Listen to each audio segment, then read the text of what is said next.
Saluru town 4వ ward 5వ ward టీడీపీలో చేరిక. సాలూరు టౌన్ 4వ వార్డు 5వ వార్డు ప్రాంతాల నుండి వైసీపీకి చెందిన పలువురు ప్రముఖుల కుటుంబాలు తెలుగుదేశం పార్టీలో చేరారు.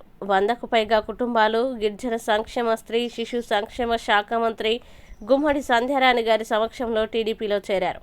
వారంతా ముఖ్యమంత్రి చంద్రబాబు నాయుడు గారు రాష్ట్ర అభివృద్ధి కోసం చేస్తున్న కృషిని చూసి, అలాగే మంత్రి గుమ్మడి సంధ్యారాణి గారు ప్రజలకు నిరంతరం అందుబాటులో ఉంటూ వారి సమస్యల్ని పరిష్కరిస్తూ చేస్తున్న సేవల్ని గుర్తించి పార్టీలో చేరినట్లు తెలిపారు.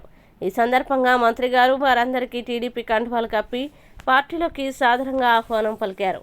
ముఖ్యంగా దళితులందరికీ కూడా ఈరోజు అభివృద్ధి చెందాలి అన్న, దళితులందరికీ ఇళ్ల పట్టాలు రావాలి అన్న, దళితులందరూ ఇల్లు కట్టుకోవాలి అన్న, దళితులందరూ 3 పూట్ల సరిగా తినాలి అన్న, దళితులందరికీ కూడా క్షేమంగా పిల్లలు చదువుకోవాలి అన్న చంద్రబాబు గారి నాయకత్వాన్ని అందరూ సమర్థించడంలో అతిశయోక్తి లేదు. కాబట్టి ఈరోజు అందరూ కూడా చంద్రబాబు నాయుడు గారి నాయకత్వంలో పనిచేయాలనే ఉద్దేశంతో 4వ వార్డు 5వ వార్డు నుంచి ప్రజలందరూ కూడా ఈరోజు వచ్చి జాయిన్ అవ్వడం జరిగింది. ముఖ్యంగా 4వ వార్డు 5వ వార్డు నుంచి 100 కుటుంబాలు ఈరోజు పార్టీలోకి రావడం, వాళ్ళందరికీ మా హృదయపూర్వకంగా ఆహ్వానం పలుకుతున్నాం. అందరికీ పేరు పేరున అందరూ కూడా కలిసి పనిచేసుకుందాం.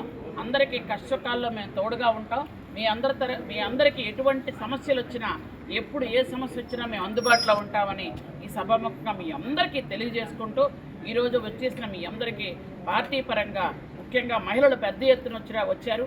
ఎందుకంటే తెలుగుదేశం పార్టీ అంటే మహిళలు అంటే తెలుగుదేశం పార్టీ. ఎందుకంటే ఆ రోజు డోక్రా గ్రూపులు పెట్టి మహిళల్ని ఆర్థికంగా ఎదుగుదలకు ప్రోత్సహించిన చంద్రబాబు నాయుడు గారే. కాబట్టి అందరూ కూడా ఈరోజు పార్టీలోకి వచ్చి మహిళలందరికీ కూడా ముఖ్యంగా 4వ వార్డు 5వ వార్డులో చిన్న చిన్న వ్యాపారాలు చేసుకున్నటువంటి మహిళలు ఉంటారు. కాబట్టి వాళ్ళందరికీ కూడా ప్రభుత్వం తరఫున అన్ని విధాలుగా సహాయ సహకారాలు అందిస్తామని మీ అందరికీ కూడా తెలియజేసుకుంటూ, జై తెలుగుదేశం, చంద్రబాబు గారి నాయకత్వం, జై ఎన్టీఆర్, లోకేష్ బాబు గారి నాయకత్వం,